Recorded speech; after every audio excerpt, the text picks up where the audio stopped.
Alle 7:26 di lunedì 5 giugno, benvenuti a Buongiorno Sicilia da Michele Cucuzza, da Angelo Gagliano. Allora, oggi gli angeli del 1500, il telefono, quelli di Almaviva, vediamo se continuano a rischiare di rimanere senza lavoro, se ci sono delle speranze per loro. E poi oggi giornata mondiale dell'ambiente, verde, tanto verde, con l'agrisolare, le officine culturali, l'orto botanico di Catania e la Colimbera di Agrigento. Ma prima di tutto la cronaca, c'è stato uno sciame sismico sull'Etna ieri pomeriggio, niente paura, si sono verificate una serie di scosse fra Maletto e Bronte, la più forte, 2,7, si è registrata alle 19:50 proprio nel territorio di Bronte a una profondità di 21 km. Non si registrano, grazie al cielo, come vi dicevo, danni a persone o cose. La situazione è costantemente monitorata dall'Istituto di Geofisica e Vulcanologia di Catania. C'è stato un agguato a Canicattì, un 23enne ferito a colpi di pistola in pieno giorno ieri mentre era in fila all'autolavaggio, ancora giallo sul movente. Agguato in pieno giorno a Canicattì, intorno alle 13, un 24enne catanese, mentre era in fila con la sua vettura in un autolavaggio di via Capitano Ippolito, è stato colpito prima dal lancio di grosse pietre, poi da un'altra macchina gli hanno sparato addosso, gambizzandolo. Ad agire sono stati in due, a bordo di una berlina scura. Sono entrati in azione velocemente, avvicinandosi al ragazzo hanno esploso 7, forse addirittura 8 colpi. Il giovane incensurato, che si trovava nella cittadina dell'Agrigentino in visita a parenti, dopo l'aggressione è stato subito portato all'ospedale Barone Lombardo, dove i medici hanno riscontrato ferite da colpi di pistola alla coscia destra e alla tibia sinistra, ma fortunatamente non è in pericolo di vita. I due aggressori, quello che ha sparato e quello che era alla guida dell'auto, dopo l'agguato si sono immediatamente allontanati e sono scomparsi nel nulla, facendo perdere le proprie tracce. Del caso si stanno occupando i carabinieri, che hanno già avvisato la procura di Agrigento. Le ricerche dei due sono in corso in tutta la città di Canicattì e nei dintorni, oltre ai carabinieri in azione anche la polizia. Nel frattempo le forze dell'ordine stanno tentando di ricostruire quanto accaduto con l'aiuto di testimoni. E cambiamo decisamente argomento, andiamo a scoprire il giardino della Colimbetra, un gioiello archeologico ed agricolo incastonato nella Valle dei Templi di Agrigento. Weekend all'insegna dei giardini. In tutta Italia oltre 300 eventi ospitati in più di 200 parchi e giardini, alcuni aperti in via eccezionale, nell'ambito dell'iniziativa Appuntamento in Giardino, giunta quest'anno alla 6ª edizione.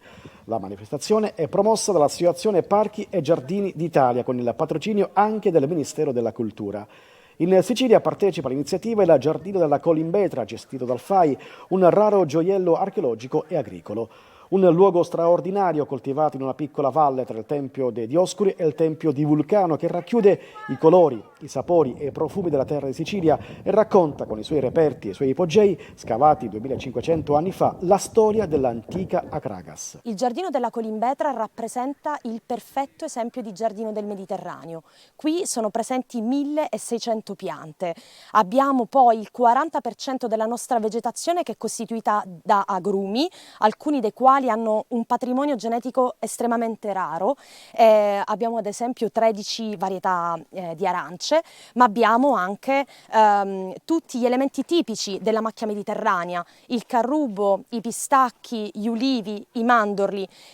La Colimbetra è un insieme di paesaggi naturali e coltivati, quindi opera dell'uomo, che esprimono quella bellezza travolgente che riesce a commuovere i nostri visitatori. L'iniziativa ha riscosso successo ed il Giardino della Colimbetra ha registrato il pienone di turisti.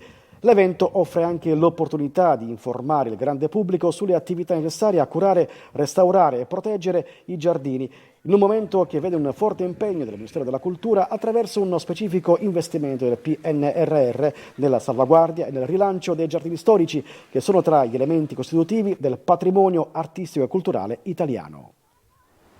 Sono le 7:30, è l'ora della rassegna stampa siciliana di Angelo Gagliano. Bene, grazie Michele. Allora cominciamo subito a leggere, a vedere cosa scrivono i quotidiani siciliani. Con la Sicilia di Catania, perché l'apertura come sempre è doppia. Ci sono due titoli, uno che riguarda il decreto sulla pubblica amministrazione, c'è la fiducia con testo blindato, il governo, le opposizioni annunciano battaglia sul primo passaggio alla Camera, la maggioranza maggioranza pronta agli emendamenti anti-Corte dei Conti. Questa è la battaglia, diciamo così, fra virgolette politica, perché arriva alla Camera per limitare i poteri di critica e di intervento di della Corte dei vigilanza, Conti. esattamente, proprio così. Poi l'altra notizia appoggiata con anche una foto, eccola qui, il potere è donna. E perché? Lo spieghiamo subito. Sono 741 le imprese italiane con i vertici al femminile, record 27% della Sicilia. Evviva! Una volta ogni tanto c'è una notizia che... Una volta ogni tanto siamo i primi. Esattamente. Poi un paio di notizie che riguardano la politica. Parla Raffaele Lombardo, il leader degli autonomisti, dice che il suo momento è stato decisivo, adesso alleanze, e spiega il suo piano. E poi a Taormina, ticket al Teatro Greco, i promoter a De Luca pronti al dialogo. Si apre dunque questo tavolo perché nei giorni scorsi il neo sindaco di Taormina in qualche modo ha fatto capire che serve un ticket per attraversare la città e andare verso il teatro. Questa è la prima pagina della Sicilia, ma ci sono gli approfondimenti, ce ne sono di interessanti, perché c'è la festa dell'Arma dei Carabinieri. Il bilancio dell'ultimo anno sarà esposto oggi alla Villa Bellini in occasione del 209° anniversario della fondazione. Che cosa possiamo dire? Arrestati 130 tra boss e affiliati, sono stati sequestrati 164 kg di droga, messa a segno 4 grosse operazioni antimafia. Questo, diciamo, è l'annuncio di quella che è stata l'attività dei Carabinieri. Poi ci sono altre notizie, l'abbiamo già visto, piccole e medie imprese, ci sono più donne al vertice, la Sicilia 27% veste la maglia rosa, lo studio è di iAir, in tutto 741 le imprese italiane con guida femminile, la classifica che sfada tutti i tabù. Ma c'è di più, si torna sulla proposta del sindaco sul ticket aggiuntivo per il teatro antico. Stiamo parlando di Taormina, i promoter sono pronti al confronto con De Luca, l'abbiamo già visto anche sulla prima pagina. Una brutta notizia però per i catanesi riguarda la RC Auto. Aia. Per i catanesi c'è la stangata fino al 14,2%. In un anno sono stati registrati aumenti di tutto rilievo, ma il peggio è andata a Siracusa, Ragusa e Messina. Hai Insomma, capito? sono ancora brutte notizie per gli automobilisti catanesi. Il rincaro della RC Auto che è iniziato quasi un anno e mezzo fa, non stenta a rallentare, tant'è vero che, come evidenziano anche dall'osservatorio di Facile.it, in appena 12 mesi il premio medio pagato in provincia di Catania per assicurare i veicoli è aumentato del 14,2%, arrivando ad aprile a 518,23 euro per ogni semestre. Questa è la situazione. Stavo per dire viva i monopattini, ma meglio che mi sto zitto. Esattamente, e ti dirò qualcosa in più. Restiamo a parlare sempre di auto e sempre a Catania, perché in città è presente il parco auto più vecchio di tutta la Sicilia. Dubbi su ibride ed elettriche. Stiamo parlando della città di Catania. Perplessità sul costo elevato dei nuovi mezzi e sulla scarsa autonomia delle batterie che vengono utilizzate per auto elettriche. E quella bambina che fa quei movimenti strani così nella pubblicità? Non lo so. Tutta piena di scosse elettriche. Vabbè. E poi ci sono un paio di notizie che riguardano proprio la città di Catania, quella voglia matta d'estate. Questa è la pagina dedicata alla città, proprio scelta dalla Sicilia per la città di Catania. Pochi punti d'accesso al mare, pienone sulla piattaforma, non ancora pronta a San Giovanni di Cuti, quasi pronte tutte le strutture del lungomare, playa, mercoledì sarà fruibile la terza spiaggia. Ne abbiamo già parlato, l'hai già detto tu in apertura, una serie di scosse tra Bronte e Maletto, la punta a più alta 2,8 diciamo di intensità. E poi un paio di riflessioni che riguardano nella circostanza proprio la città di Catania.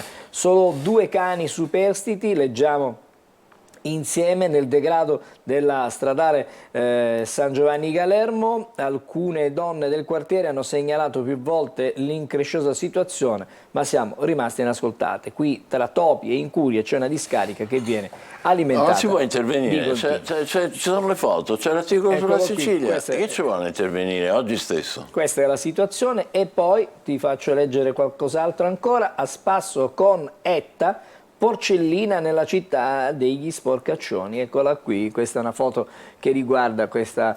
un maialino, non è un cane. Esattamente, un maialino che va a spasso al guinzaglio con il padrone. Questo sulla Sicilia. E poi vedete l'approfondimento, l'abbiamo visto sulla prima pagina dedicata alla città di Catania, con l'obiettivo del comune di aprire venerdì 2 i 2 solarium, chiedo scusa, da mercoledì fruibile la terza spiaggia, Stromboli, bonificato il parcheggio della seconda che è Vulcano. I catanesi inaugurano San Giovanni Licuti, non c'è ancora, diciamo, la passerella, pienone, ampliata ma ancora incompleta, senza collaudo e neanche i bagnini. Però c'è voglia di mare, anche se dobbiamo dire che stamattina il tempo, il meteo, non promette bene per questa settimana, dopo la giornata certamente quasi estiva di ieri. Oggi è stata una leggera pioggerellina intorno. Se non uscite fra poco vi diamo i dettagli. Esattamente. Se uscite, niente, dovete ascoltare Angelo. Comunque, stamattina pioggia intorno alle 5:15. Poi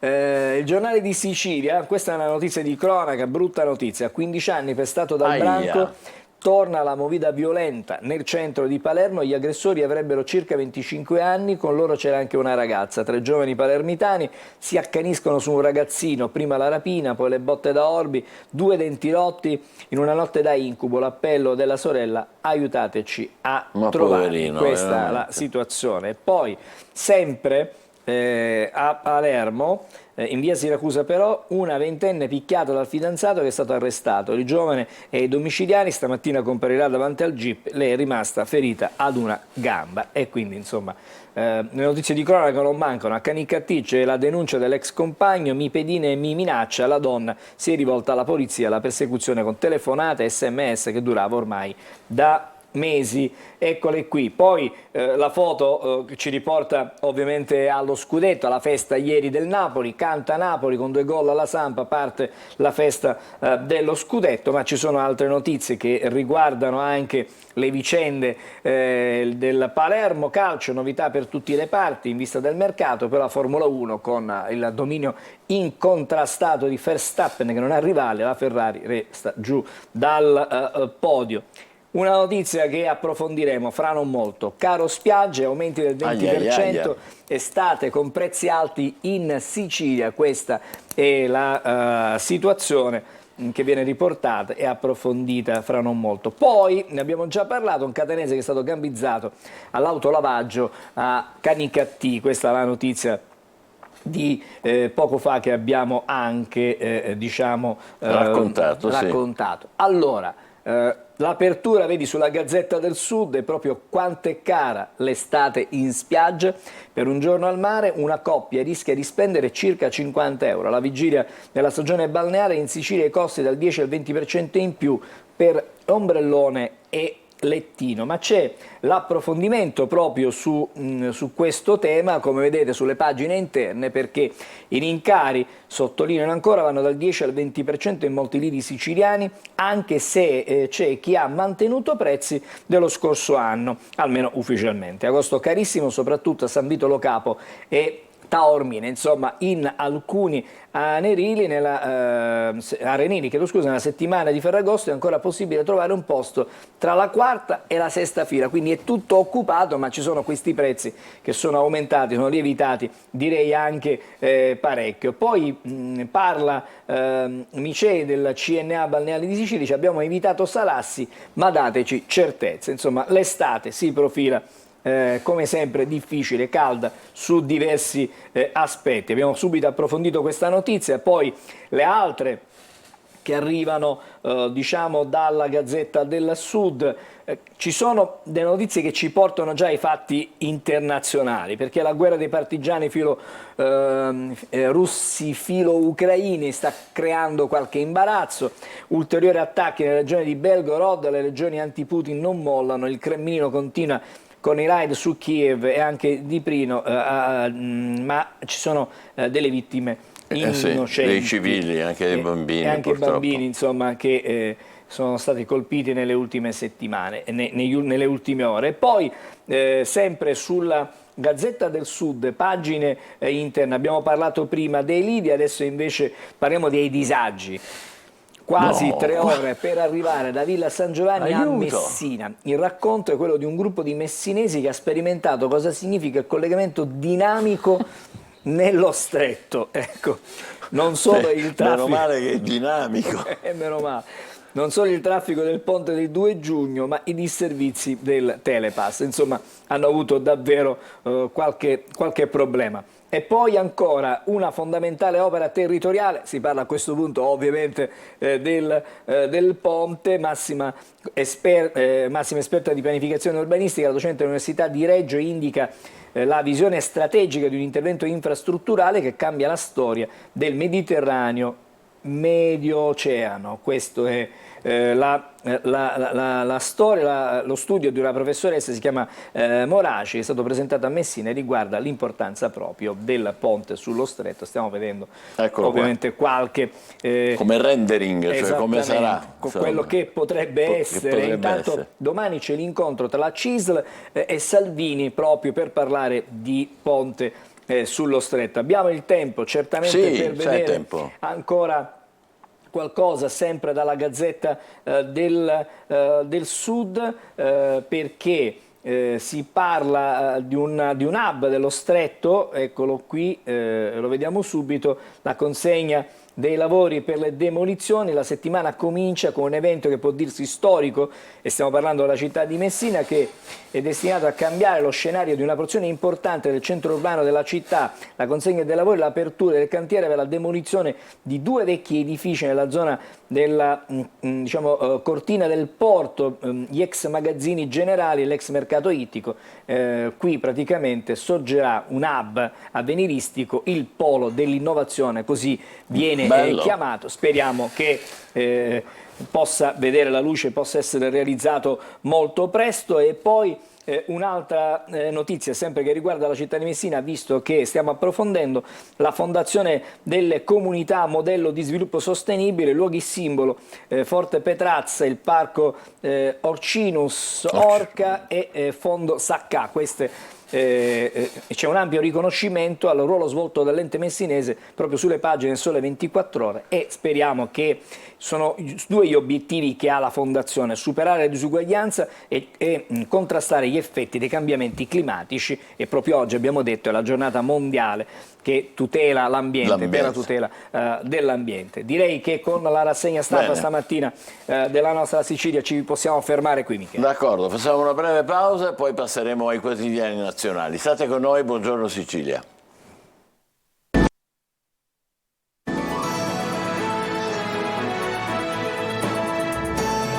Sono le 7.46, questa è Buongiorno Sicilia con Michele Cucuzza ed Angelo Gagliano. Adesso ci sono i quotidiani nazionali. Allora, buongiorno ancora per chi fosse arrivato in questo momento. I quotidiani nazionali, abbiamo già anticipato in qualche modo i titoli, nel senso che si parla anche del conflitto in Ucraina. Qui c'è una fotonotizia che parla di fronte interno alla Russia, vedete un po', incursioni, prigionieri, battaglia a Belgorod. Sì, perché Belgorod è all'interno della frontiera russa, non è in Ucraina. Esattamente, quindi questa guerra è sconfinata in Russia. Ma attenzione, perché sempre su questi fatti internazionali, America-Cina, se viene evocata la guerra, una guerra tra Cina e Stati Uniti sarebbe un disastro insostenibile per il mondo. L'avvertimento è di Pechino per bocca del generale Li Shangfu, ministro della difesa, arriva dopo l'incidente sfiorato a Taiwan tra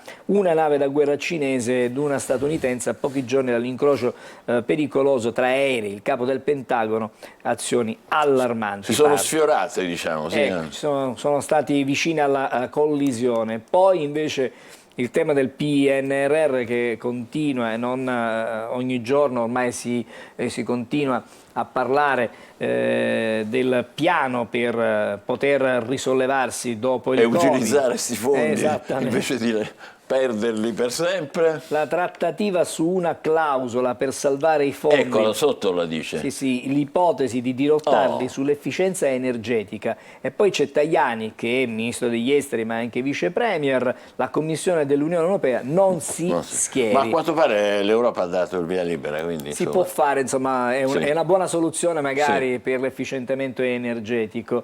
E poi ancora altre notizie. Alessandro faceva paura, disse a Giulia dormi da me, e il racconto dell'altra donna della killer, i verbali della 23enne fidanzata con il killer. Ci sono approfondimenti anche sulle pagine interne stamattina di questa bruttissima vicenda di femminicidio. Anche qui siamo a Repubblica, le difficoltà della maggioranza evidenziate, chi ostacola il PNRR, l'esecutivo indica le 120 misure a rischio, dall'idrogeno ai piani anti-alluvione, ma senza il recovery la crescita crolla. Individuati i ministeri che hanno il maggior numero di progetti bloccati. Sulla Corte dei Conti Calenda si schiera con Palazzo Chigi. Ma la dichiarazione sotto di Urso... Sì? Vogliamo spostare i fondi sull'energia, l'Unione Europea spiega quali sono le intenzioni del governo. Vediamo un po', cerchiamo di approfondire, poi magari lo vedremo nelle pagine interne. Dall'idrogeno al rischio alluvioni, la revisione del governo per i progetti del PNRR parte da 120 misure per ritardi accumulati. 11 di questi 120 investimenti valgono da soli, pensa, 16,5 miliardi di euro, e per gli asili nido resterà fuori chi non riesce ad aggiudicare i lavori entro la fine di settembre. Il ministro del Made in Italy Urso dice: il PNRR è fondamentale per crescere e ridurre il debito, punteremo sui progetti green. Cioè Quindi... dice, nei punti dove non si è riuscita a fare la programmazione della spesa, cerchiamo di spostarli verso l'energia, insomma, questo non è una brutta idea. Non è trascendentale, insomma, non è una cosa terribile. Poi ancora la politica, c'è un viaggio in Toscana, nell'ex feudo rosso, tra le ferite del PD, e quindi insomma si approfondisce il perché di questa crisi del Partito Democratico. E poi fotonotizia, la vediamo qui. Da settimane tengono sotto scacco le forze russe. Chi sono? Leggiamo: Belgorod colpita dai raid dei ribelli anti-Putin. Perché ci sono anche ribelli russi, oltre che ucraini. E quindi sono i combattenti, il fondatore del corpo volontari russi, Denis, con i suoi compagni in questa fotografia. Come al solito quando ci sono questi gruppi dicono di simpatie di estrema destra, neonaziste, cioè, ma valla a capire, bisogna approfondire. Esattamente, capire effettivamente come sono messe le cose, non è facile. Poi si parla di diritti, Italia, che errore sostenere il regime di Tunisi, a proposito del tema dell'immigrazione, e anche qui parla l'altra compagna, dopo il delitto sentii Ale e mi disse ora Giulia dorme. È davvero terribile. Questa notizia, questa ricostruzione. E poi c'è una storia che sempre viene raccontata stamattina su Repubblica: asili nido al liceo per salvare la maturità di Sofia. Una bella storia per questa ragazza che è una giovanissima mamma, e quindi c'è l'asilo nido direttamente al liceo. Vediamo un po' di leggere qualcosa di economico. Oggi è la giornata dell'ambiente. Italia, consumo di suolo sempre più alto, in testa c'è Monza, Napoli e Milano. In 15 anni è stata persa un'area grande come Roma, più rischi per ondate di calore, e poi c'è l'allarme, leggiamo meglio, per gli allargamenti, e quindi insomma bisogna fare attenzione. E poi lotta al crimine, leggiamo anche questa notizia molto interessante: la polizia gioca d'anticipo, e leggiamo un pochettino perché è un'osservazione che riguarda l'intelligenza artificiale. Bello! C'è al lavoro su un algoritmo per le questure che predice furti, rapine e molestie. Ti ricordi il film quello là? Cos'era? L'intelligenza artificiale. E quindi già si sta lavorando per poter fare in modo che l'intelligenza artificiale dia una mano alle forze dell'ordine. E poi assegno unico e maxi conguagli, caso per caso i motivi del ritocco, revisione per il 16% dei nuclei familiari. Questa è la prima pagina del Sole 24 Ore, che ci ha dato un po' di spunti interessanti in questa mattinata. Poi ancora siamo al giornale, parla di una sorpresa: i soldi ci sono e li usano per multarci. Le amministrazioni di sinistra hanno investito 75 milioni di euro per agenti autovelox, le contravvenzioni un business. I comuni rossi, questi sono i comuni rossi. Così sottolinea il giornale. Caos Movida, i sindaci dovranno risarcire i cittadini. C'è una sentenza, pensa, dalla Cassazione, per cui se non si riesce a garantire la serenità nelle zone della Movida, allora i comuni, cioè i residenti potranno chiedere il danno ai comuni. Questa è l'ultima un'ultima sentenza della Cassazione. Poi ancora il centrodestra sposa il progetto europeo che è stato disegnato dal Cavaliere, popolari e conservatori, la coalizione appoggia il cambio di passo, Salvini basta accordi con i socialisti ma frena sull'ingresso nel PPE, Fratelli d'Italia replicare in Unione Europea il governo Meloni. Sì, perché Berlusconi ha proposto di creare il centrodestra anche in Europa, dove c'è invece al momento una specie di centrosinistra, popolari e i socialisti, socialdemocratici. E poi ancora, vedi all'interno, governo nel mirino, le toghe rosse ci riprovano, controlli al PNRR, entrano in campo le toghe rosse contro il governo Meloni. Abuso d'ufficio e riforma della Corte dei Conti. I magistrati commissariano la Schlein e anche Conte e si autoattribuiscono il potere di controllo su maggioranza ed esecutivo. Chiavi ovviamente di lettura poi che vanno approfondite. Certamente. Sparò ai ladri, farà 9 anni di galera, il caso di Padova, per l'accusa bisogna tornare in appello, fermò i rapinatori, ne uccise uno, oggi mi girerei dall'altra parte. È quanto accaduto, pensa, nel 2017, quando sparò 2 colpi di pistola contro 3 rapinatori che avevano messo a segno diversi colpi nei bancomat della zona di Cittadella. E poi ancora, in carcere per 2 fiori nel giorno di Tiananmen, le donne di Hong Kong, e poi domanda, Murge, ecco chi combatte davvero la dittatura, la riflessione fatta dal giornale. Ma lasciamo il giornale, adesso siamo sul Fatto Quotidiano e vedremo un altro punto di vista. Chi c'è nella cupola delle armi, questa è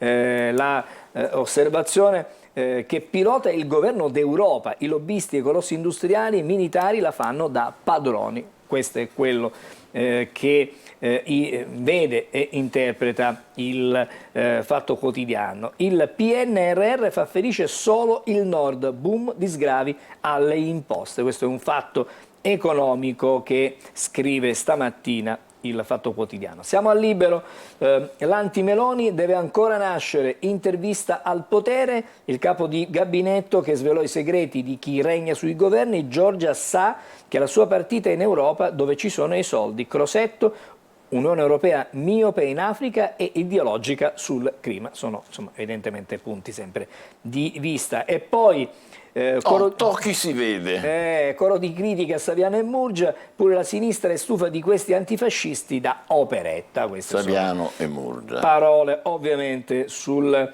Libero, dove siamo? Sul Libero, siamo sul Libero. Adesso andiamo sul Messaggero quotidiano di Roma, la guerra arriva in Russia, l'abbiamo già visto, ecco. Fuga dalle città di confine, scontri nella zona di Belgorod, Putin respinto l'assalto, danni da Movida, allarme i sindaci, ora temono un'ondata di ricorsi dopo la sentenza della Cassazione di cui abbiamo parlato. Importante questa cosa che hai messo in evidenza, sì. Poi PNRR, governo verso la fiducia, oggi l'accelerazione sui limiti e i controlli della Corte dei Conti, Partito Democratico, Movimento 5 Stelle daranno battaglia, la Meloni cerca l'asse con Scholz sui migranti, la missione in Tunisia per frenare le partenze. La Premier va in Tunisia oggi, sì. E o poi, è già in Tunisia, insomma. Sì, è previsto un suo viaggio. Omicidio di Giulia, l'amante del killer, avevo paura di lui, ai PM, entrambe vittime delle sue bugie, era già morta e Ale disse che stava dormendo. Che tristezza. Di nuovo torna questa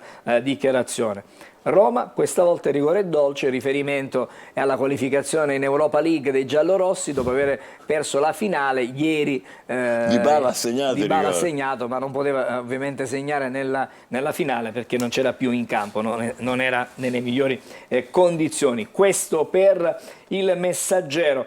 La Nazione di Firenze ha un titolo tutto suo intanto, perché parla di sanità malata. Mancano, pensa, 30.000 medici. È una cosa pazzesca. Questa è un'inchiesta sul sistema Bella sanitario, fuga dagli ospedali pubblici, pensionamenti di massa, pochi dottori di base, si lavora in emergenza. L'esperto dice che bisogna alzare gli stipendi, basta numero chiuso a medicina. L'intervista anche al generale dei NAS, Carra, migliaia di ispezioni nelle I RS. rimedi indicati mi sembrano perfetti, alzare gli stipendi e togliere il numero chiuso, almeno a naso, mi sembrano ottime. Insomma, bisogna assolutamente intervenire, ormai è una questione che sta diventando dilagante. Giulia preparava già il battesimo, queste sono le notizie che arrivano, il diacono della parrocchia, dovevamo vederci, racconti altri risvolti di questo terribile delitto che è avvenuto nel milanese. Abbiamo il tempo, se non sbaglio, ancora per in chiusura, un titolo, allora lo vediamo dal Tempo di Roma. I mercati premiano l'Italia, investitori e risparmiatori comprano titoli di Stato, spread ai livelli minimi, la crescita supera quella di Germania e Francia, risultati sopra le aspettative. Il sottosegretario Freni: grazie alle nostre misure il Paese ora è più affidabile. Questo è quello che scrive stamattina il quotidiano di Roma. E poi la battaglia alle Camere sul PNRR arriva in aula per l'appunto stasera, il voto di fiducia. Esattamente, vedremo che cosa succederà. Allora, se siete ancora in casa, il meteo è tutto vostro, così poi quando uscite sapete se pioveva stamattina. Quando alle 5:15 circa pioveva, sì. Adesso vediamo. Meteo, ci vediamo subito dopo. Buongiorno Sicilia. Bentornati a questo aggiornamento delle previsioni di Trebi Meteo per la giornata di lunedì, che vedrà ancora molta variabilità e instabilità in gran parte d'Italia. Sarà alta la probabilità di piogge e acquazzoni in diverse zone del nostro paese, soprattutto a ridosso di zone montuose, ma coinvolte anche le fasce costiere. E così pure in Sicilia ombrella a portata di mano. Non saranno piogge particolarmente insistenti, magari anzi di breve durata e localizzate, alternate a qualche parziale schiarita, però ripeto, variabilità parola d'ordine, e anche come temperature valori non particolarmente alti, per lo più al di sotto dei 25 gradi. E tra l'altro si replica nella giornata di martedì, ancora con questa variabilità, ancora con un po' di nuvole, tanto vi segnalo anche un po' di vento soprattutto sul canale di Sicilia, e piogge che comunque, ripeto, non saranno particolarmente insistenti, però insomma l'estate per ora ancora è un po' lontana. Temperature che anche martedì risultano per più sotto i 25 gradi, però vi anticipo seconda parte della settimana che dovrebbe essere più tranquilla per tutta Italia. E comunque sulle vostre località consultate l'app gratuita di Trebi Meteo. In punto abbiamo il quadro chiaro, purtroppo non è dei migliori. Allora la domanda è: sono ancora a rischio o sono al sicuro almeno per un po' gli angeli del 1500? Vi ricordate il numero di telefono anti-Covid?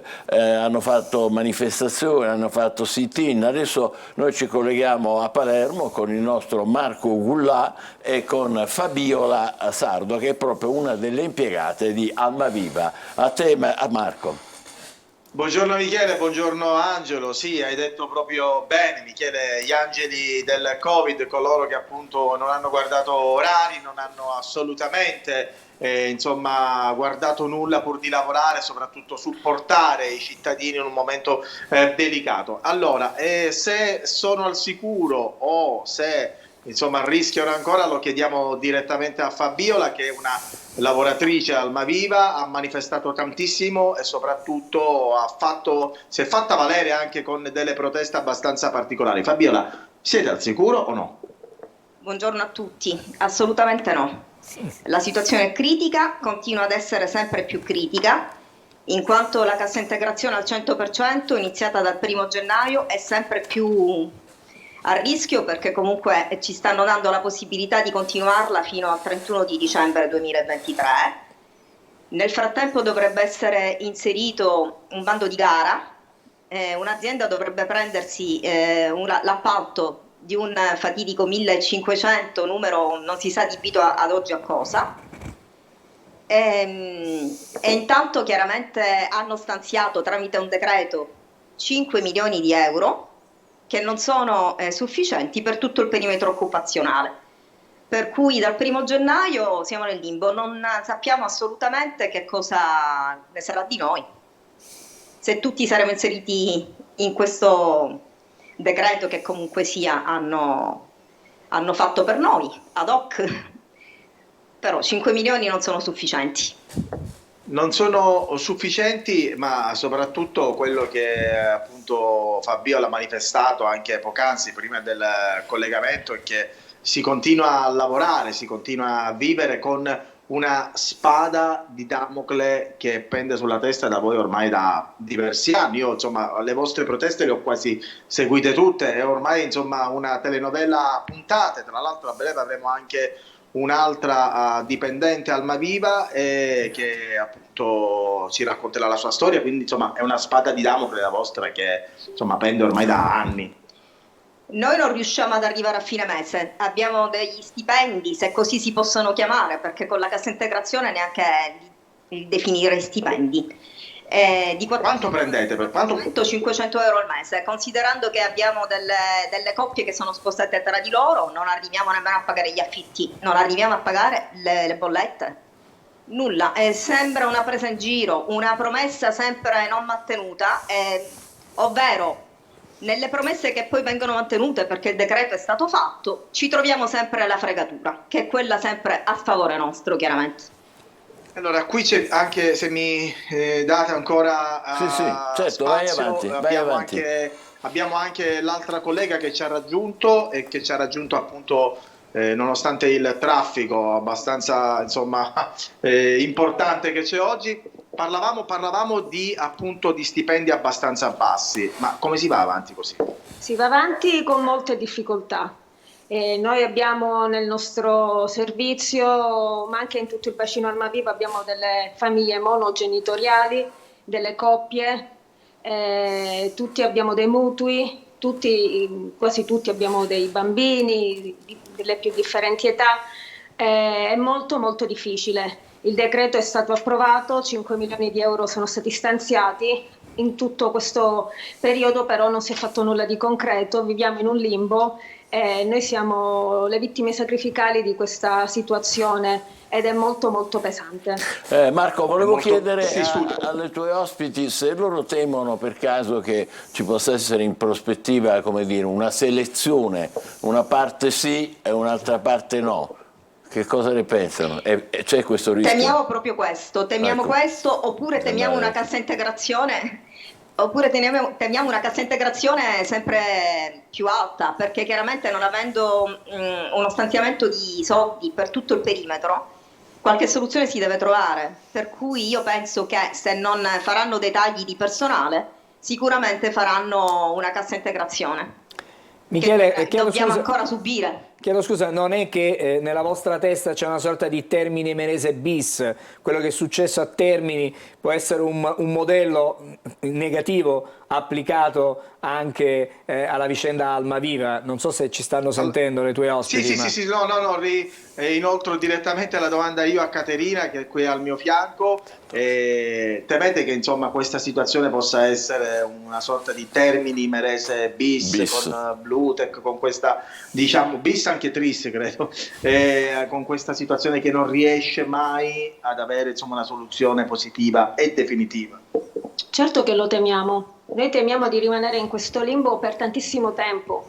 In realtà sappiamo che è una lotta che continuerà ancora per molto. Il governo rinvia costantemente i tavoli, ci sono degli incontri, non c'è nulla di risolutivo, hanno stanziato dei soldi ma non c'è nulla di concreto. Noi sappiamo che forse avremo la cassa integrazione fino al 31 dicembre, dopo quella data per noi c'è un grandissimo punto interrogativo. Noi lottiamo per il 1500, ma anche per tutti i colleghi Almaviva, siamo quasi 900 persone e tutti stiamo vivendo un incubo.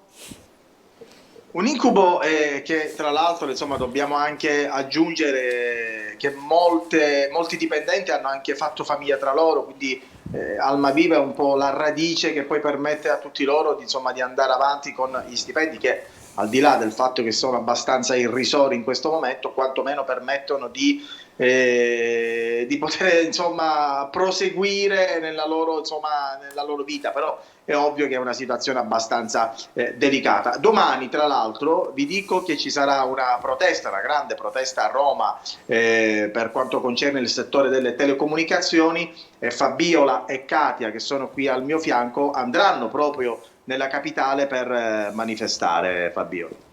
Sì, io e Caterina abbiamo deciso di andare a Roma, ci siamo autofinanziati il viaggio perché speriamo in una soluzione, che il governo nazionale ci veda, speriamo di renderci visibili proprio là a Roma dove potrebbero fare qualcosa, perché sappiamo perfettamente che qua in Sicilia non risolviamo nulla, andiamo davanti alla prefettura, andiamo davanti alla regione, ci fanno salire ci accontentano, prendono appunti e poi dove sono le soluzioni? Non esistono. Marco, vorrei chiedere, ma voi avete, con i sindacati naturalmente, con le vostre organizzazioni, in mente un progetto per riutilizzo del 1500 oppure di come dire, reimpiego su altri fronti, oppure siete ancora rimasti lì quando, come ai tempi del Covid? Noi siamo in attesa che il governo ci dica questo 1500 che vuole creare, di che cosa si occupi, se esisterà davvero. Perché fino ad ora ci hanno fatto promesse, ci dicono che faranno un numero 1500, non si sa, sarà sicuramente riguardante la sanità, ma non si sa di che cosa si occuperà, non si sa se sarà per tutti, i soldi sono pochi e noi siamo tanti per poter rientrare tutti in questo perimetro, per cui non lo sappiamo, non sappiamo niente, siamo nel limbo.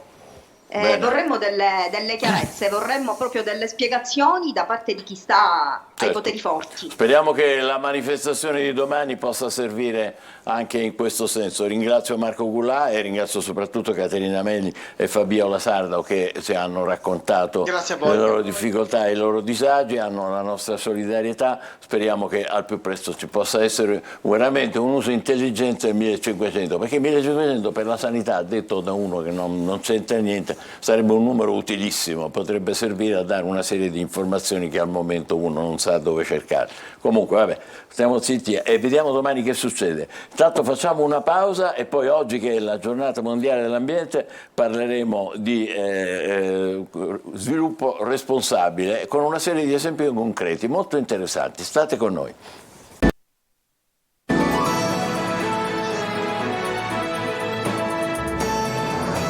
11, buongiorno Sicilia, giornata mondiale dell'ambiente. Noi siamo in collegamento con Stefano Scazzola, che è responsabile dello sviluppo rinnovabili di Engie Italia e che ci parlerà di questa novità delle imprese che vogliono fare energia rinnovabile, cioè pannelli fotovoltaici per esempio, ma con impianti che non rubino suolo né all'agricoltura e nemmeno al paesaggio, e lo stanno già facendo concretamente. Ne abbiamo anche parlato a TG Sicilia, a Mazara del Vallo, e adesso lo faranno a Paternò. È così, dottor Scazzola?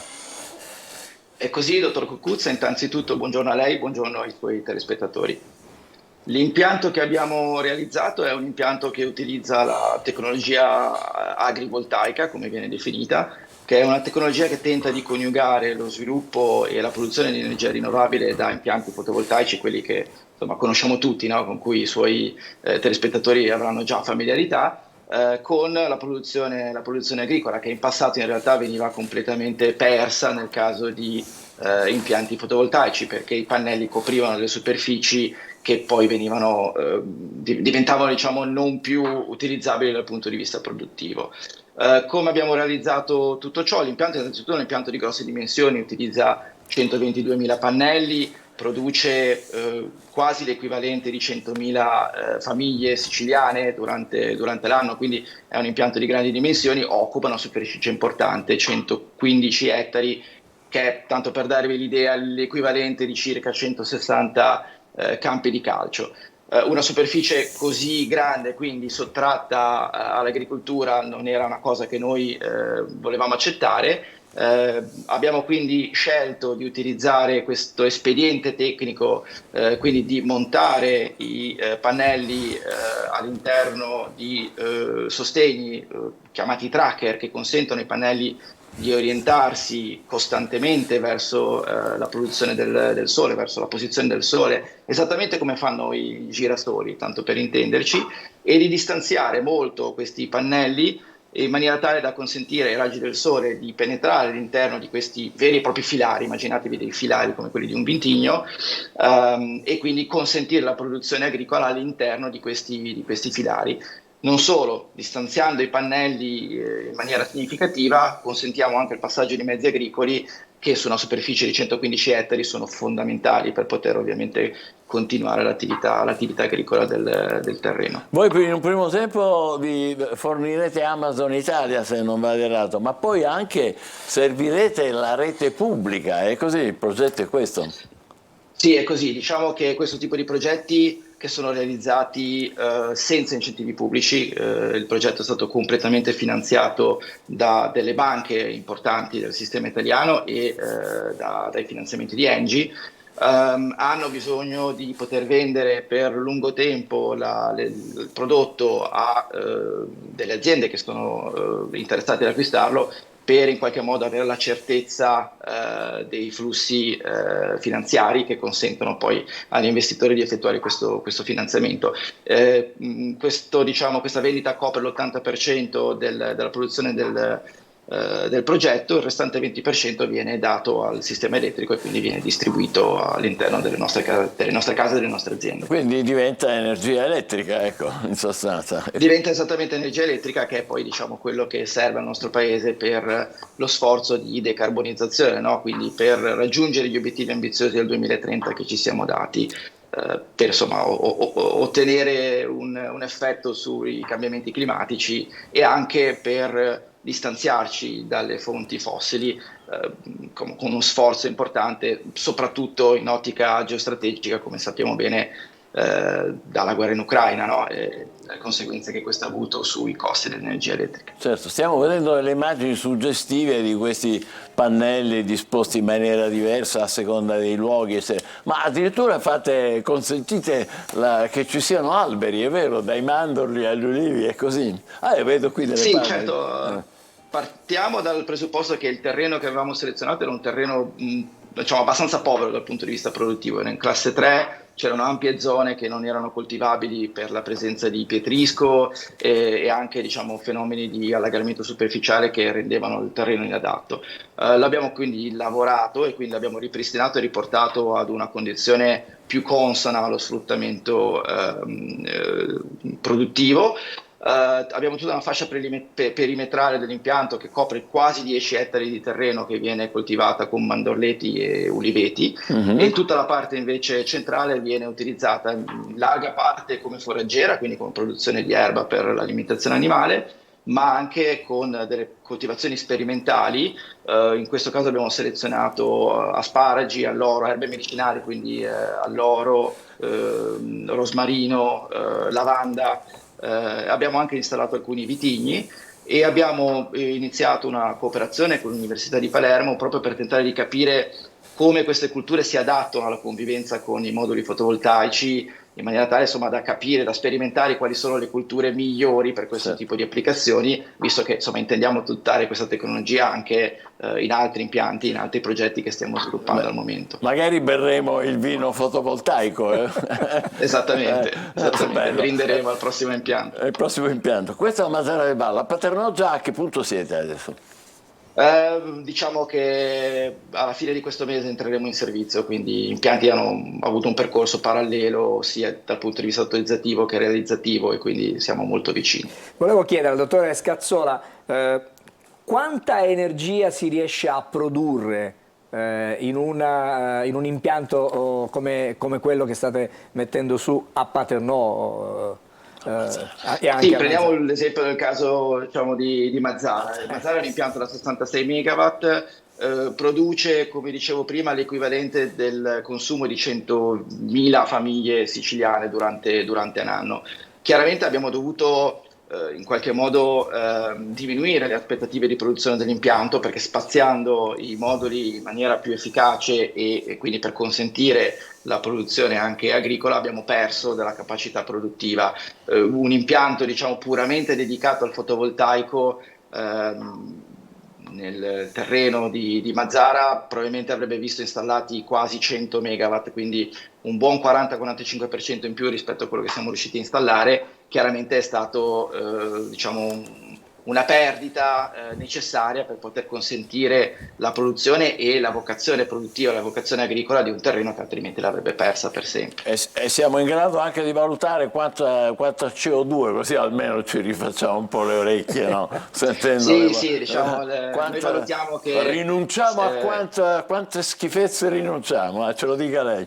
Rinunciamo a circa 62.000 tonnellate di CO2, che sono più o meno l'equivalente di quello che assorbirebbero 3,1 milioni di alberi all'anno. Quindi parliamo di un 3 milioni importante. di alberi all'anno, come se ne Esattamente. rimboschiere veramente gran parte della Sicilia, veramente bellissimo. Complimenti, in bocca al lupo, dottor Scazzola, fateci sapere quando il vino è pronto che lo brinderemo insieme, naturalmente. Assolutamente, non mancheremo. Grazie e buon lavoro. Facciamo una brevissima pausa e poi dopo andremo a Catania, dove c'è, anche qui c'è il Cuore Verde di Catania, lo scoprirete fra poco. Buongiorno Sicilia.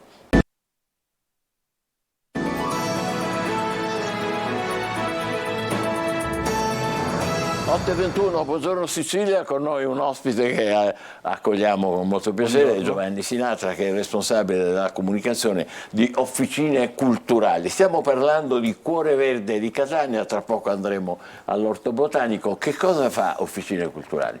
Buongiorno a tutti. Officine Culturali è un'associazione impresa sociale che si occupa di valorizzazione e tutela del patrimonio culturale e di progettazione a base culturale che abbiano ricadute sul sociale. Prima con una convenzione, dal 2020 con un partenariato speciale pubblico-privato con l'Università di Catania, si occupa di alcuni dei luoghi speciali dell'università, come il Monastero dei Benedettini, il Museo di Archeologia e anche l'Orto Botanico. Bellissimo, vediamo che fate da quelle parti, prima di parlare dell'orto, che poi lo vediamo. Prima. Museo dei Benedettini, che fate lì? Allora, al monastero ogni giorno ci sono visite guidate, nessun problema, perché c'è anche il Museo di Archeologia. Il monastero dei Benedettini ci sono ogni giorno visite guidate in cui i visitatori e visitatrici possono, diciamo, scoprire la lunga storia di questo spazio che dall'antica Roma arriva a fine giorni nostri con l'intervento contemporaneo di Giancarlo De Carlo e dell'università, ma ci sono anche spettacoli teatrali site specific, ci sono laboratori per le famiglie, ci sono percorsi ludico-didattici per le scuole di ogni ordine e grado, quindi diversi linguaggi per scoprire il patrimonio culturale e in questo caso il Monastero dei Benedettini, ma come anche il caso del Museo di Archeologia e dell'Orto Botanico. Il Museo dell'Archeologia dove si trova? Il Museo di Archeologia si trova vicinissimo al Monastero dei Benedettini, a Palazzo Ingressia, c'è al piano terra 5 sale che raccolgono circa 300 pezzi della collezione Libertini, e anche lì è un viaggio nell'antichità, negli antichi costumi sia del romano ma anche di chi li ha preceduti. Bello. Ma siete in tanti a fare questo? Siamo in questo momento circa 17, uno staff diciamo, ricco con varie competenze, perché ovviamente io ad esempio mi occupo di comunicazione e sono laureato in scienze umanistiche, ma all'Orto Botanico o in archeologia ci sono le competenze adeguate a raccontare quegli spazi. Quindi tutti giovani prevalentemente, no? O no? Io la ringrazio, nel senso che loro lo siamo stati in passato molto di più, diciamo, abbiamo dei molto giovani appena arrivati, diciamo che noi zoccolo duro che abbiamo fondato l'associazione iniziamo a esserlo un po' meno, però la ringrazio. Vabbè, comunque vi facciamo i complimenti. Tra poco andremo all'Orto Botanico, ma intanto voi ci anticipi un po' qualcosa lei, di cosa vi occupate lì? Allora, all'Orto Botanico, insieme diciamo, al direttore del Dipartimento di Scienze Biologiche, Geologiche e Ambientali, che conoscerete, che è il professore Gianpietro Giusto del Galdo, e grazie al partenariato con l'Università di Catania, abbiamo attivato tutta una serie di iniziative che sono state per le prime una proposta didattica molto dettagliata per le scuole di ogni ordine e grado, quindi è da febbraio, perché siamo ripartiti a febbraio dopo aver rinnovato il partenariato anche con l'Orto, che quasi ogni giorno scuole da buona parte di Catania ma anche della Sicilia vengono a scoprire l'orto con percorsi tematici, con laboratori che permettono di fare un focus su alcuni aspetti di quello che è l'importanza e la tutela ambientale dell'ecosistema. Abbiamo fatto attività per le famiglie, la festa della mamma insieme in collaborazione anche con Scenario Pubblico, abbiamo fatto una caccia al tesoro di Pasquetta promossa da Grandi Giardini Italiani, quindi tante iniziative che permettono di scoprire l'orto, che comunque ogni giorno è aperto, anche con approfondimenti legati appunto alle tante specie che sono conservate all'interno di questo giardino scientifico. L'Orto Botanico di Catania è anche un giardino storico, perché non è soltanto molto vasto e grazie anche a voi molto ricco di attività, ma è anche antico, ormai risale al 1558. Caspita. Però. Lo fondò Francesco Tornabene, che era un monaco benedettino, ma era a sua volta professore di botanica per l'università. Fondò diciamo, la prima parte dell'Orto Botanico, poi venne annessa una seconda parte un po' più piccola, che è l'Orto Siculo, dove ci sono lì tantissime specie autoctone che raccontano le specificità della Sicilia. Fermo un attimo. Cioè, piante solo nostre? Sì, ci sono piante per lo più, magari il direttore dell'orto botanico vi racconterà meglio, ma ci sono piante tipiche della Sicilia che raccontano il nostro territorio. In alcune cose piante che esistono solo da noi perché sono specie protette. La interrompo perché è arrivato il momento di collegarci con il professor Gianpietro Giusto del Galdo, che è direttore del Dipartimento di Scienze Biologiche, con la nostra Naomi Moschitta. A te, Naomi.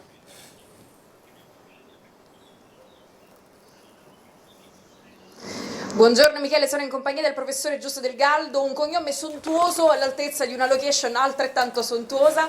Parlavamo prima dell'orto e delle specie presenti, quindi ci interesserebbe intanto approfondire questo. Cosa offre l'orto botanico di Catania? Nel nostro orto botanico abbiamo tantissime specie sia che provengono dalla Sicilia, quindi specie mediterranee in senso stretto, sia molte specie esotiche che provengono da tutti i continenti, alcune delle quali con esigenze molto particolari come quelle che crescono nella serra calda, umida, il cosiddetto Tepidarium, che sono delle specie tropicali che hanno quindi bisogno di condizioni climatiche molto particolari. Voi in quanto ente universitario, che azioni mettete in atto qui all'interno dell'orto? Allora, l'orto botanico fa parte innanzitutto del sistema museale di Ateneo. Noi all'interno dell'orto botanico come struttura dell'università facciamo attività di ricerca, ma curiamo molto anche gli aspetti educativi, didattici per le scuole di ogni ordine e grado, e questo per noi è molto importante perché cerchiamo di trasmettere informazioni relative al verde, all'importanza delle piante ai bambini sin dalla tenera età. E rintracciate interesse da parte dei bambini quando vengono a visitare l'orto? Sì, moltissimo interesse. Ovviamente quello che noi offriamo alla scolaresca è calibrato con la loro età e quindi cerchiamo di stimolare il loro interesse, la loro curiosità in maniera opportuna, così che loro possano poi trasmettere alle loro famiglie, agli altri amici quello che hanno appreso qui dentro l'orto botanico. Naomi, faccio una domanda. Sono vari gradi di fruire dell'orto botanico. Io mi ricordo che ero un'alunna di queste scolaresche che venivano qui. Naomi, faccio una domanda anch'io al professore, un momento. Allora, leggo che ci sono 50, abbiamo detto 50 specie di palme, e questo va benissimo, però ce ne sono 2000 succulente. Questo mi interessa di più. Che vuol dire 2000 specie di palme succulente?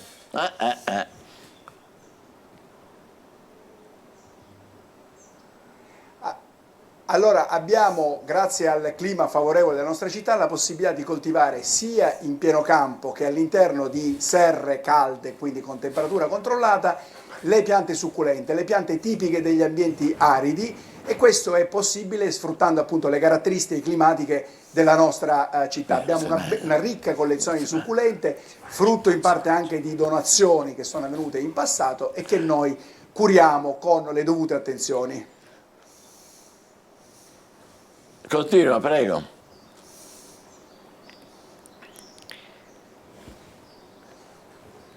Per quanto riguarda invece l'attività di ricerca, diciamo prima che ci sono vari gradi di fruire dell'orto botanico, che cosa fate voi come università?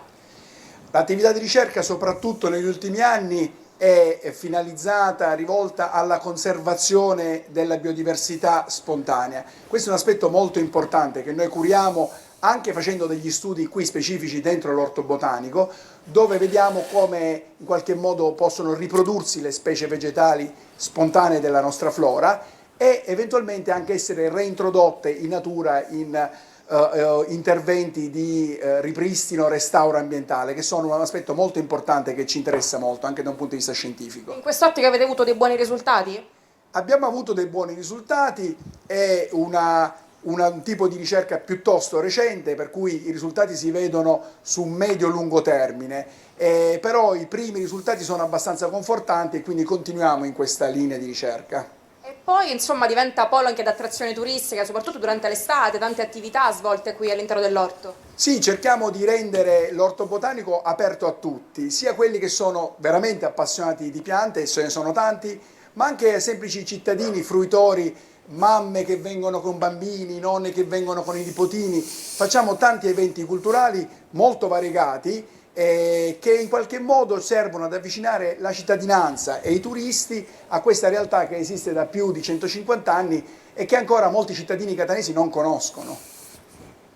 E l'obiettivo, no, anche attraverso l'intervento di oggi è proprio questo, mostrare ai cittadini catanesi che c'è questo cuore verde all'interno della città e che è fruibile a tutti e che diventa appunto punto di attrazione non solo per gli amanti delle piante, ma anche per chi vuole trascorrere delle ore all'aperto respirando un po' di aria pulita, un po' di ossigeno. Del resto si sa che stare a contatto con le piante fa bene, proprio crea uno status di benessere psicofisico che è importantissimo, e noi anche questo vogliamo, come dire, renderlo disponibile per tutti. Michele, se tu hai qualche domanda da rivolgere al professore. Bene, grazie. Allora rientriamo in studio con il nostro ospite. Allora, Sinatra, abbiamo detto che è già aperto di sera in questo periodo l'orto botanico? Allora, in questo momento l'orto botanico è aperto a ingresso gratuito fino alle 19, ultimo ingresso alle 18, ma già dal 17 giugno, sempre in collaborazione col Dipartimento e l'Università, faremo delle visite guidate più tardi, così magari da poter godere, oltre che della bellezza dell'orto, anche del fresco. Quindi inizieranno alle 18 e proseguiranno ogni ora fino alle 21. Il 17 giugno. Già il 17 giugno è il primo appuntamento con le visite guidate serali a cura di officine culturali. Quando speriamo sarà arrivata l'estate, perché... Ormai è un mistero come funzionano le stagioni. Ormai è un mistero, è vero, è giusto. È sempre di, diciamo, gestione universitaria comunque l'orto botanico? Sì, l'orto botanico, come diceva il direttore, il professore Giusso, fa parte del sistema museale d'Ateneo, quindi come anche il monastero dei Benedettini con il museo della fabbrica e il museo dell'archeologia, quindi sono i musei dell'Università di Catania che in parte, grazie al partenariato speciale pubblico-privato di cui parlavo prima, gestisce officine culturali insieme all'università Mentre voi come officine culturali, che essendo un'organizzazione privata, sì, di fatto, vi siete riusciti a entrare in collaborazione con loro? È iniziato tanto tempo fa, un gruppo di ormai ex studenti abbondantemente laureati una decina di anni fa, insieme a quella che era l'ex facoltà di lettere e filosofia, inizia questo lavoro al monastero dei Benedettini, che poi si trasforma in una convenzione con l'università nel 2010, una convenzione decennale, che poi nel 2020 si trasformò in questo nuovo diciamo, aspetto di partenariato. Quindi è una collaborazione che continua da tantissimi anni insieme all'università e che porta sul campo quella che è la terza missione, cioè la ricerca all'università viene poi raccontata e riportata a chi fruisce dei luoghi e dei musei dell'università stessa. Bene, allora Naomi, se tu sei d'accordo, chiederei al professor Giusto del Galdo una valutazione sulla, come dire, sulla partecipazione degli studenti, dei giovani catanesi, e non soltanto catanesi, naturalmente, visto che questa è una gloria, diciamo, possiamo dire pure nazionale e internazionale di Catania, all'orto botanico, perché noi parliamo spesso di vicende di cronaca, di vicende in cui, diciamo, però poi a sti ragazzi non sappiamo bene che cosa fargli fare, stanno lì, fanno la movida, si bevono due cose e poi dopo il rischio è per tutti. Invece c'è una partecipazione intensa, è vero professore?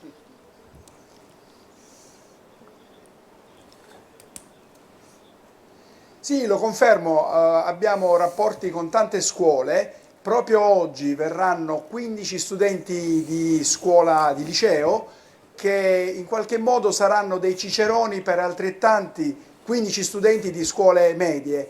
Questi studenti ciceroni li abbiamo formati noi qui all'Orto Botanico nell'ambito di un progetto che ha visto la partecipazione di tantissime scuole della cosiddetta Rete Green di Catania, e l'obiettivo è proprio quello di fare sì che anche gli studenti più grandi possano a loro volta diventare ciceroni, quindi insegnare ai loro compagni più piccoli quello che hanno imparato. E questo per noi è molto importante, perché il rispetto della natura, l'importanza delle piante, l'importanza dell'ambiente si impara ovviamente sin da piccoli, e quindi noi in questo senso ci impegniamo molto. Questi alunni che poi si affezionano a questo luogo, no? C'è qualcuno tra gli alunni che è venuto negli anni a visitare che poi ha deciso di avvicinarsi ancora di più all'orto? Sì, ce ne sono. Alcuni di questi alunni vengono poi da noi come iscritti proprio all'università nei nostri corsi di studio, quindi in qualche modo avevano una passione e possibilmente sono rimasti, dico io, folgorati da questi luoghi e hanno tradotto quella loro passione in una carriera universitaria vera e propria. Questa è una cosa bella. Bene. Io volevo chiedere al professore, oggi è la giornata mondiale per l'ambiente e quindi quale migliore occasione, no, per lanciare un messaggio per chi ci sta seguendo, per chi ci sta ascoltando. Istituita nel 72, ci sono 113 paesi, pensa, delle Nazioni Unite che aderiscono a questa giornata. L'obiettivo è quello di tenere il clima, di farlo abbassare di 1,5 gradi, arrivare a 2 sarebbe meglio. Professore, cosa possiamo fare nel concreto?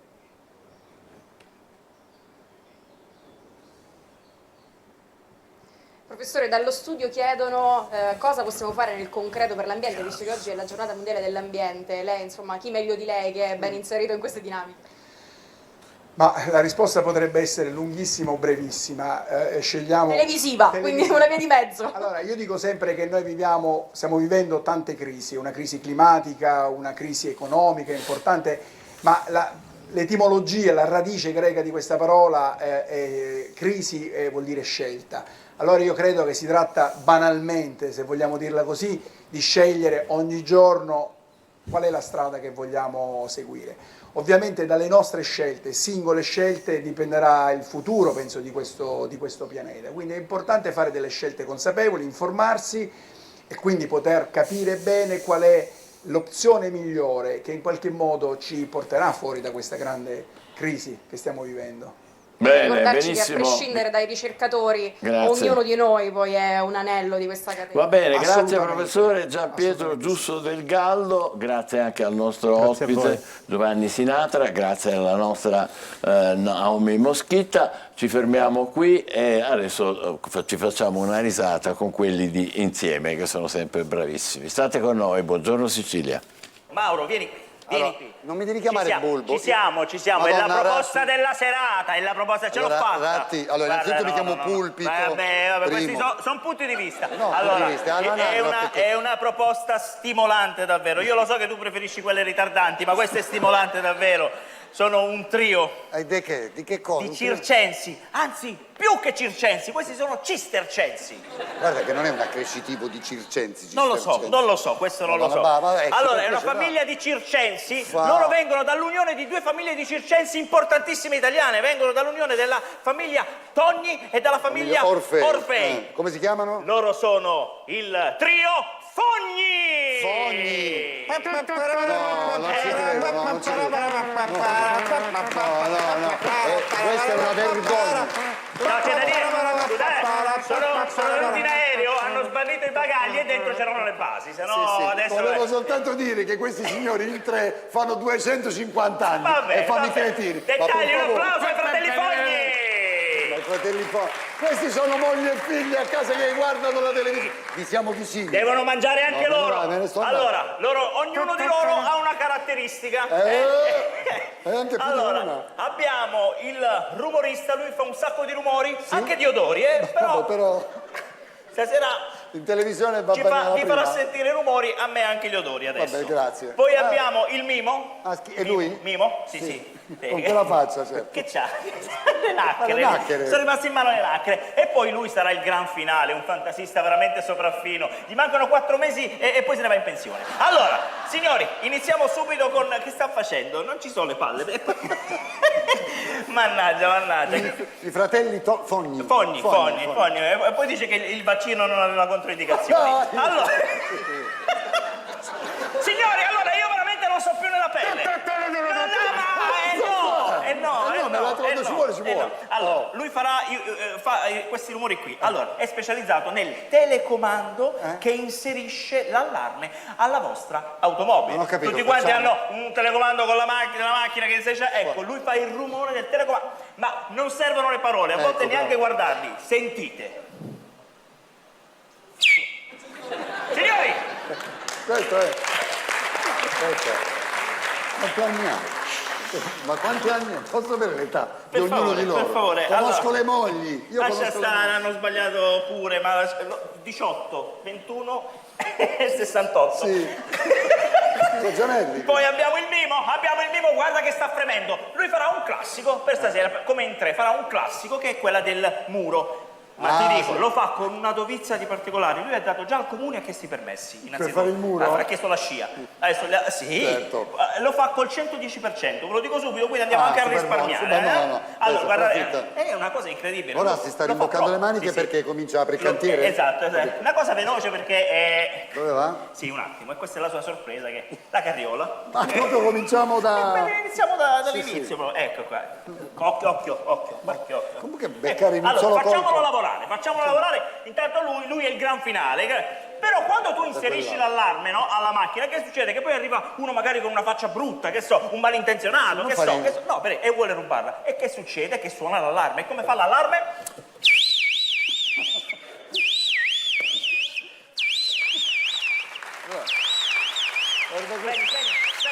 Spegni, non trovo il telecomando.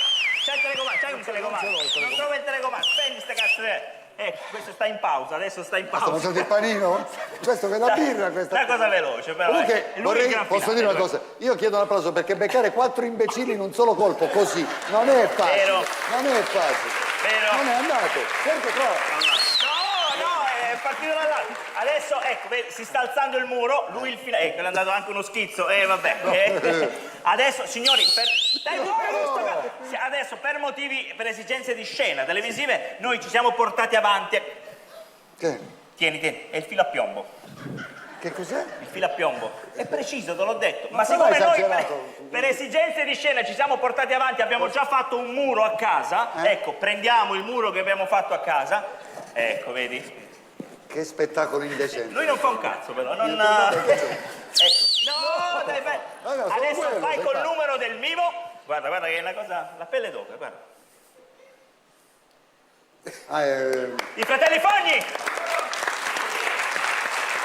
E adesso andiamo al gran finale, caro Mauro, perché tutte le cose belle purtroppo finiscono e questa deve finire adesso perché il gran finale... iniziare questa, veramente. Allora, tu conosci un falegname, che so, falegname lo conosci, che fa? Lui a fine giornata, che fa? C'ha tutta la segatura addosso. E che cosa fa? Si spara il compressore, no?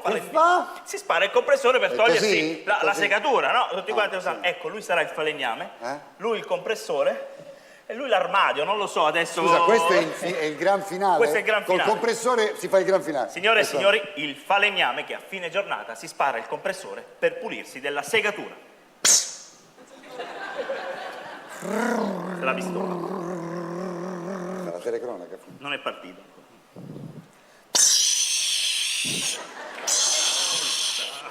Scappata la pistola. Guarda.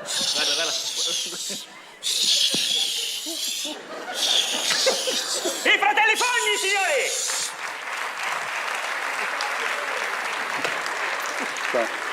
Abbracciatevi le vostre famiglie, veramente, da parte nostra. In piedi no! I fratelli Fogni!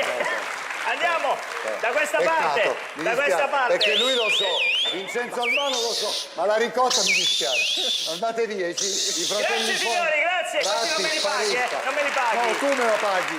Domani sera alle 21:30 da non perdere. Buongiorno Sicilia, ancora con voi alle 8:43. Qualche altro articoletto? Sì, abbiamo visto prima alcuni numeri, abbiamo dato dei numeri sulla giornata mondiale, si celebra per l'appunto la giornata mondiale dell'ambiente e per nei particolari capire e agire per difendere la terra e noi, questi gli approfondimenti, i numeri di questa giornata istituita nel 1972, 113 sono i paesi che vi aderiscono, paesi delle Nazioni Unite, e poi l'obiettivo, quello che dicevi prima, l'obiettivo è 1,5 gradi, mantenere il riscaldamento globale sotto 1,5 gradi o fino ad un massimo di 2 gradi, già sarebbe davvero un successone davvero da questo punto di vista. Non farlo aumentare di più di 2 gradi, perché sennò rischiamo l'aridità e di bruciare. Esattamente. Poi un pensiero, dai, visto che ci siamo, oggi è lunedì, però ieri c'è stata la notte di Ibra, emozioni forti a San Siro per lo svedese che ha annunciato a sorpresa che lascia il calcio, perché fino a ieri sera nessuno conosceva qual è sarebbe stato esattamente, quindi ci sono le lacrime di Ibrahimovic per questo suo addio. La Gazzetta stamattina scrive il saluto del re, riferito proprio a Ibrahimovic. Diciamo che l'omaggio a un grandissimo campione che ha portato il Milan di nuovo a vincere lo scudetto l'anno passato, insomma 2 anni fa, quando è riuscito a fare l'anno scorso proprio a vincere il campionato italiano. Grazie Angelo Gagliano. Allora, accadde oggi, è il momento del listone, non elettorale, ma delle cose che sono successe alcuni anni fa. Preparatevi. Allora, 5 giugno 1224, qualche giorno fa.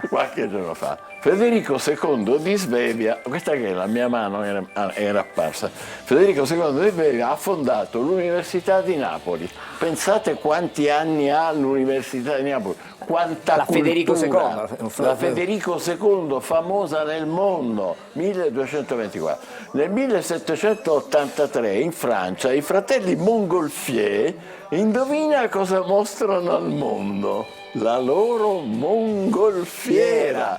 L'uomo per la prima volta vola su qualcosa diciamo più stabile delle ali, che era un po' il sogno. 1943 a Casteltermini, vicino ad Agrigento, nasce il regista, autore e personaggio televisivo Michele Guardì, che salutiamo. Il 5 giugno del 67 l'aviazione israeliana lancia attacchi simultanei contro Egitto, Giordania e Siria, la guerra dei 6 giorni, con una grandissima vittoria israeliana che ha sgominato i nemici arabi in quella occasione. 1968 a Los Angeles una tragedia, all'hotel Ambassador Sheeran spara e uccide Robert Kennedy, il fratello di John Kennedy, che morirà il giorno dopo. Una vera tragedia, perché finisce un sogno. Probabilmente Bob Kennedy sarebbe diventato presidente degli Stati Uniti e forse le cose sarebbero andate diversamente. 1981, 5 giugno, inizio purtroppo ufficiale dell'epidemia dell'AIDS, nell'81 è cominciato. E poi quella che si ricorda quest'anno e che in Cina non ricorda nessuno, e anzi a Hong Kong arrestano. Abbiamo detto prima, no? Il 5 giugno Tiananmen, durante le proteste di piazza, il regime cinese manda i carri armati contro gli studenti disarmati, facendo una carneficina. Non si è mai saputo il numero esatto dei morti, mi pare siano alcune migliaia, uno dei più terribili massacri della storia dei regimi totalitari e autoritari. Nel 2006 in Iraq, a Nassiriya, c'è Nassiriya, in un'esplosione muore il capitano maggiore dell'esercito Alessandro Pibiri della brigata Sassari, e restano feriti altri 4 militari italiani. È il 5 giugno del 2006 quando capita Nassiriya. E il 5 giugno del 2017 il Montenegro diventa il 29esimo membro della NATO. Ho quasi finito, siete tranquilli? Bene, il 5 giugno del 1989 a Roma nasce la cantautrice e percussionista Marina Restuccia, che però in arte è molto meglio conosciuta come Marina Rei. Vi ricordate la sua Primavera? Eccola, e con questa che vi lasciamo e vi diamo appuntamento a domani. Buongiorno.